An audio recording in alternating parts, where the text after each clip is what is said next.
অবশেষে বৃষ্টি নামলো। দেখো এত গরম, বাপরে বাপ। আবার বেশি বৃষ্টি হলেও ভালো লাগে না, একদম বাড়ি ঘর স্যাঁতস্যাঁতে হয়ে যায় না। ভালোই জোরে বৃষ্টি হচ্ছিল, এখন ঝিরঝির করে হচ্ছে। যাক, একটু তো ঠান্ডা হবে। হ্যালো ফ্রেন্ডস, অনেক দিন পর, প্রায় 10-15 দিন পর আমি ব্লগ তৈরি করছি।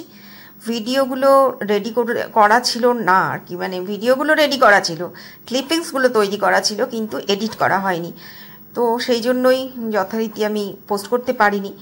তো আজকে ভাবলাম পুরনো ভিডিওগুলোই তোমাদের সাথে আগে শেয়ার করে এগুলো শেষ করে নিই, তারপর আবার নতুন ভিডিওগুলো দেব। পুজোর সময়কার এগুলো সব ভিডিওগুলো সব ক্লিপিংস তোলা ছিল, কিন্তু এত বেশি বিজি থাকি না আমি সারাদিন, ঘরের কাজ বাইরের কাজে, তো সময় করে উঠতে পারছিলাম না। আর পুজোর সময় 3 দিন মাসি কাজেই আসেনি, তো সেই হিসাবে আমাকে কাজগুলো করতে হয়েছে। আর বলো না, কাজ করতে করতে অর্ধেক ঘর মুছেছি, দেখছি ডান্টাটা গেল ভেঙে। দেখলেই বাইরে বৃষ্টি পড়ছে, ওই বৃষ্টির মধ্যেই কিন্তু আমি সকালবেলাতে বাজার গেছিলাম। বাজার গিয়ে একটা ওই ঘর মোছার ডান্ডা কিনে নিয়ে আসলাম, কিন্তু এত ভারী এটা না, আমার হাত ব্যথা হয়ে গেছে, এত ভারী। আসলে আমি যে দোকানটা থেকে কিনি না, সেই দোকানটা ছিল বন্ধ, অন্য দোকান থেকে নিয়েছি। আর পুজোর সময় বোঝোই সব দোকান খোলা থাকে না, কারণ পুরো পুজোর আগে আর কি খোলা থাকে, সেই জন্য পুজোর সময়টা ওরা বন্ধ করেই রাখে। তো যাই হোক, কাজ করছি। মাসি একদিনের নামে 3 দিন ছুটি নিয়ে বসেছিল, জানি না কি হয়েছিল, ওরা তো আর সত্যি কথা বলে না। তো আমার তো আর ঘরের কাজ ফেলে রাখলে চলবে না, ঘরটা পরিষ্কার না রাখলে আমার তো ভীষণ ইরিটেটিং মনে হয়। সবার আগে আমি ঘুম থেকে উঠেই আগে আমি ঘর সব ডাস্টিং করি। Hi hello, good morning my YouTube family, welcome back to my another new blog. নতুন একটা ব্লগ নিয়ে চলে আসলাম তোমাদের সাথে। স্বাগত আমার পরিবারে তোমাদের সকলকে। কেমন আছো তোমরা? আই হোপ ভালো আছি, সুস্থ আছো। প্রায় 10-12 দিন হয়ে গেল ভিডিও পোস্ট করতে পারছি না, এডিট করতে পারছি না, টাইম পাচ্ছি না, টায়ার্ড হয়ে যাচ্ছি কাজ করে করে। তো ভিডিও পোস্ট করবো আজকে। হ্যাঁ, 2-1 দিন আগেকার ভিডিও আমি এর সাথে অ্যাড করব, কারণ প্রচুর ভিডিও ক্লিপ তোলা রয়েছে। ভাবছি বারবার করে যে ভিডিও তৈরি করব, এডিট করব, পোস্ট করব, টাইম আর হয়ে উঠছে না। তো আজকে যে করেই হোক করতে হবে। তো ঠিক আছে, সাথে থাকো। অবশ্যই তোমাদের সাথে শেয়ার করব যতটুকু সম্ভব হয়। সবটা শেয়ার করতে পারি না, অনেক বড় ভিডিও হয়ে যাবে, তাও মোটামুটি 12-13 মিনিটের মধ্যে ভিডিও আমি করি। এর নিচে ভিডিও করাটা বেকার, তো 12-13 মিনিটের ভিডিও আমি করি। দেখো, আর কে কোথা থেকে দেখছো অবশ্যই কমেন্ট করে জানিও আমাকে। আর দেখো, তোমরা অনেকে কমেন্ট করো না, প্লিজ কমেন্ট করো, ভালো লাগবে আমারও। আর আমাকে যে কমেন্ট করে কোথা থেকে দেখছি, আমি পরের ভিডিওতে অবশ্যই তার নামটা অ্যানাউন্স করি আর কি। চলো সাথে থাকো। হ্যালো, সুপ্রভাত বন্ধুরা। পুজো কমপ্লিট করে ফেললাম, দেখো ভোগ টোগ সব দেওয়া হয়ে গেছে, আরতি হয়ে গেছে কর্পূরের। তো একটু তোমাদের সাথে শেয়ার করে দিলাম। সকাল সকাল না, ঠাকুরের পুজো হয়ে গেলে শেয়ার করতে খুব ভালো লাগে দেখবে। আর সকাল সকাল পুজো হলে খুব মনটাও খুব ভালো লাগে। তো দেখো কতটাই ফুল ফুটেছে। শীত আসলে সব ফুল ফোটা বন্ধ হয়, তখন আমি জবা ফুল গাছগুলো কেটে দিই। এই হচ্ছে পুজো। এখন খালি ঘরে আরতিটা দেবো, ব্যাস আর হয়ে গেছে। কেমন লাগলো জানিও। ওজন করবি তো হবে, কোথায় ধরি তোমার হাতটা, ঠিক আছে? ভুলভাল ওজন করবি হবে। দেখি দেখি, দাঁড়া না, নেবো একটা করে তো বলবি। ওঠা মাছটা ওঠা। কত হয়েছে? 1 কিলো। 1 কিলো। সুন্দর করে ধর, সুন্দর করে ধর বরুণ, সুন্দর করে ধর, এমনি করে। ওয়াও, মুখটা দেখ। জল খাবে, জল দে, জলদি জল দে, ও জল খাবে। আরে জল খাবি বরুণ, তো অমনি করছে তো, হা করছে। কি করবো? এমন করে ধর না, সুন্দর করে ধর। ছবি একটা নেব। মাছটা কাটা হয়ে গেছে, দেখো। এই দেখো, এখনো মাথাটা নড়ছে। আর পার্শে মাছ কাটছে, এই যে 700 পার্শে আছে, 150 হচ্ছে কাতলা মাছ। দেখি চিংড়ি মাছগুলো কি বলছে। আমি সেদিনও বাজার থেকে না অনেক সস্তায় দিয়েছিল চিংড়ি মাছটা, লাস্ট গেছিলাম তো, ভালো ছিল। আরে বড়ই দিয়েছিল, বড়ই, আর খুব ভালো চিংড়ি। আর আমি সাদা চিংড়ি খাই না, লাল চিংড়ি ছাড়া। হ্যাঁ, আমি সাদা চিংড়ি খাই না, লাল চিংড়ি খাই। আর ওই জন্য তো বাজারে গেলে ডাকে আমাকে, ও বৌদি লাল চিংড়ি আছে, তাড়াতাড়ি আসুন। চারি পাগল বানিয়ে দেয়। ওই দিক থেকে মাসি ঘুরে এসে পেছন দিকে এসছে, ও তুমি আজকে এদিক থেকে মাছ নিচ্ছ না? আমি বললাম, মানুষ তো আমি একটা, কত দিক থেকে নেবো বলো তো? এদিকে ডাকছে, ওদিকে ডাকছে, কোন দিকে যাবো আমি?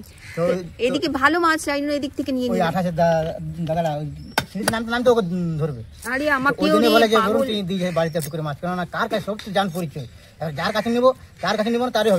আমি কি করি, ঘুরে ঘুরে নি, কি করবো বলতো? এবার দেখ, মাসি তো অত দামি মাছ রাখে না, প্রথম কথা। মাসি ওই ছোট ছোট একদম 20 মাছ, তারপরে যা চিংড়ি, ছোট চিংড়ি, তারপরে ছোট ছোট ফলি মাছ এসব রাখে। তো আমি ওদিকে ভালো মাছ পেয়েছি, বজুরি ট্যাংরা বল। বুঝে জানা গোটা ভালো। হ্যাঁ বজুরি ট্যাংরা খুব টাটকা ছিল, তারপরে চিংড়ি মাছগুলো এত ভালো ছিল না, ওগুলো নিয়েছি। এত মিথ্যা কথা বলুন কেমন করে বলতে পারিস রে তুই? হ্যাঁ তো 480 টাকা করে কেনা আছে, ফালতু কথা বলবি? আমি কিন্তু পার্শে মাছের আমি ওজন দেখিনি। আর কোনো কিছু কম দিনে আপনার আপনি সব দেখতে পারেন। আগের দিন কম দিয়েছিস না দেখো পাল্লা ছবি দিন, ওই সব নেই। পাল্লা ছবি কি আর বলবো? কত বছর মাছ দিতে আপনারা বলুন তো। জানি না আমি কত বছর দিচ্ছিস। পুরো মাছ আমার দুর্গাপুজোটা ভালোভাবে কাটবে। আমি মার্কেট যেতাম, আজকে তো বুধবার, আজকে মাছ আসবে প্রচুর। আমি শুধু ইলিশ মাছটা মার্কেট থেকে কিনে এনে ফ্রিজে রাখবো, আর কি, আর মাটন ব্যাস। আর এখানে রয়েছে এই যে বললাম 700 হচ্ছে পার্শে, 800 গ্রাম এই যে চিংড়ির সাইজ দেখেছো কত বড়। আর কি রয়েছে, কাতলা মাছ 1 কিলো 150, মাথাটা দিয়ে মুড়ি ঘন্ট বানাবো। আগের দিন চাল কুমড়ো ছিল বলে চাল কুমড়ো বানিয়ে ফেলেছিলাম, চাল কুমড়ো ভালোবাসি না আমি, তাও দিয়েছে পাশের বাড়িতে, কী করে ফেলে দেবো। এই যে পার্শে করবো আজকে, অনেকটা পার্শে আছে, আর এত টাটকা ভালো ছিল না পার্শেটা, তো অনেকগুলো মাছই আছে। সর্ষে বাটা দিয়ে করবো। সর্ষে বাটতে গিয়ে দেখছি জারটা তো কালকে দোকানে দিয়ে এসেছি ঠিক করাতে, এখন মার্কেট যাবো, নিয়ে আসবো। তো মাছটা 1 পিট করে ভেজে রাখবো, হালকা ভাজবো একদম। একদিকে ভাত বসিয়ে দিলাম, আর এপাশটায় পার্শে মাছগুলো ভাজতে দেব। তেলটা ভালোই গরম হয়ে গেছে, পার্শে মাছ একদম হালকা ভাজবো। আর মাছটা মানে দুর্দান্ত ভালো মাছ ছিল, খুব সাইজটাও ভালো ছিল, আর একদম শক্ত টাইপের, মানে টাটকা মাছ হলে যেটা হয়। তো এর মধ্যে আমি কালো জিরে ফোড়ন দিয়েছি, আর কি দিয়েছি, কাঁচা লঙ্কাও দিয়েছি গোটা কতক, আর একটা গোটা টমেটো, একটা না 2টো গোটা টমেটো দিয়েছি। সর্ষেটা বেটে নিয়েছিলাম, হলুদ আর কালো সর্ষে, একটু পোস্ত দিয়েছিলাম সাথে। তো আমি সর্ষে পোস্তটা কিন্তু সবসময় ছেঁকে রান্না করি। সর্ষে পোস্ত আমার ওই খোসা সমেত খেলে আমার পেটে ব্যথা করে। অনেককেই দেখেছি সর্ষে পোস্ত এমনি রান্না করে, বাট আমি সব সময় ছেঁকে রান্না করি, ছেঁকে খোসাটা ফেলে দিই, ফেলে মানে কি গাছের গোড়ায় দিয়ে দিই। রান্না প্রায় হয়েই গেল, দেখো আমি সর্ষে পোস্ত কেন সব রান্নাতেই মাছে আমি মোটামুটি টমেটোটা দেই। ভাতও হয়ে গেছে, গ্যাসটা অফ করে দিলাম, হয়ে গেছে মানে অর্ধেক হয়েছে। ওপর থেকে কাঁচা সর্ষের তেল দিয়ে দিলাম। হয়ে গেছে আমার পার্শে মাছ সর্ষে বাটা দিয়ে, এরমভাবে রান্না করে দেখো। ওফো, আর কিচ্ছু লাগবে না, অন্য সবজি তরি তরকারি, গরম গরম ভাত সরু সরু চালের, আর পার্শে মাছ সর্ষে বাটা দিয়ে দুর্দান্ত লাগে। টমেটো আমি দিয়েছি কারণ আমার টমেটো খেতে ভালো লাগে, আমার শ্বশুরবাড়িতেও দিত, দেখতাম মাও দিত। অনেকেই টমেটো স্কিপ করে, তোমরা স্কিপ করতেই পারো, খুব ভালো হয়েছে। আর বেশ খানিকটা দেখলে সর্ষের তেল ছড়িয়ে দিলাম, কাঁচা সর্ষের তেল। সর্ষে পোস্ত রান্নায় আমি কিন্তু কাঁচা সর্ষের তেলটা মাস্ট দিই, যেটা টেস্টটাকে বা ফ্লেভারটাকে অনেক ইনহ্যান্স করে। চলো কেমন লাগলো জানিও। মেয়েটাকে দেখো, আমার সোনা মেয়েটা কতটা জিভ বের করেছে, বাবুটা আমার কতটা জিভ বের করে দিয়েছে। ওলে বাবালে সোনা মেয়ে, ওলে বাবা, খুব কম লাগছে না? স্নান করে দেবো, কালকে করবো মা, আজকে টাইম নেই, দেরি হয়ে যাবে। ঠিক আছে চলো ব্রাশ করিয়ে দেবো এখন, তোমাকে ব্রাশ করিয়ে চোখ মুখ মুছিয়ে দেবো। আজকে আমার মেয়েটাকে আমি তাড়াতাড়ি করে ফলটা দিয়ে দিলাম। আমার ঘরের কাজ করে বাজার থেকে আসলাম, তারপর ঘরের কাজ করলাম, এসব করতে করতে অনেকটা লেট হয়ে গিয়েছিল। তো 3:30 যেই বেজেছে, ও দেখছি কিচেনের সামনে গিয়ে দাঁড়িয়েছে। তো অনেকক্ষণ ছিল দাঁড়িয়ে, এলাম না, ওর খিদে পেয়েছে, ওকে আগে ফলটা দিয়ে দিই। ওকে 2টো বড় বড় নাশপাতি দিয়েছিলাম, সরি 2টো বড় নাশপাতি না, একটা নাশপাতি একটা আপেল দিয়েছিলাম। তো আপেলটা খাওয়া হয়ে গেছে, আমি ওই টাইমে শ্যুটটা করিনি, রান্না করছিলাম যেহেতু। তো নাশপাতিটা এখন খাচ্ছিলাম, আমি সে একটুখানি শ্যুট করলাম। আর এদিকে দেখো মাছ বসিয়ে দিলাম। এখানে করব আমি কাতলা মাছ, কিছুটা পরিমাণে কাতলা মাছ নিয়েছি, সেটা করব। অনেকখানি মাছ ছিল তো আজকে যেহেতু সর্ষে পোস্ত বেটেছিলাম, তো বেশি করেই বেটেছিলাম, ভাবলাম কাতলা মাছটা আমি সর্ষে পোস্ত দিয়েই করে নেব। যা হয় কাজের মাঝখানে না, মনে হচ্ছিল কতক্ষণে রান্নাটাকে আমি সারবো। আর পুজোর সময় তো প্রচুর মাছ মাটন সব একদম রেডি করে রেখেছিলাম। দেখো কেমন হয়েছে, কালারটা খুব সুন্দর হয়েছে, টেস্টি হয়েছিল, খেতে খুব ভালো হয়েছিল। আমি এটার সাথে ডিনার করব, পরোটা বা লুচি কিছু একটা খাবো। অনেক দিন ধরে আমার সুজি খেতে ইচ্ছা করছিল, বেশ ঘি দিয়ে কাজু দিয়ে একদম দারুণ করে বানানো হয়ে গেল।